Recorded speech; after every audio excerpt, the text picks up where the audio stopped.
Let's get to our morning business report now. A heads up here, if you have plans to fly Southwest Airlines, a new boarding policy is now in effect. Okay, and oil company executives warn high gas prices will stay around for quite a while. Channel 3's Jane King is live at the New York Stock Exchange with those stories and more. Good morning, Jane.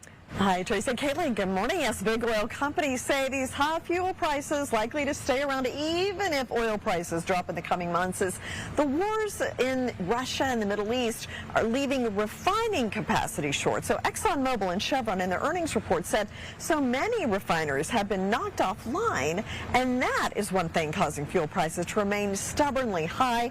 Nearly 10% of the world's ability to refine crude oil is effectively offline, with the Strait of Hormuz mostly closed. Well, the Wall Street Journal reports a surge in foodborne illnesses has sent consumers flocking to farmers markets around the country.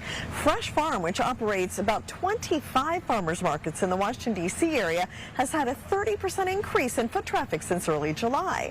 And in U.S. supermarkets, fresh lettuce sales are sliding, and California farmers are plowing their crops back into the ground as demand slumps.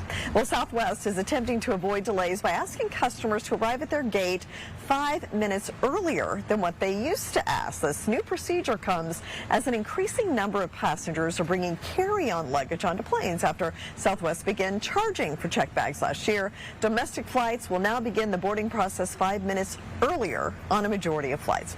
And stocks rallied to finish a wild July. We saw Amazon up Friday, Apple was down, oil prices were higher, but they're lower this morning, and we are looking at a positive start on Wall Street. Live from the New York Stock Exchange, I'm Jane King. Back to you.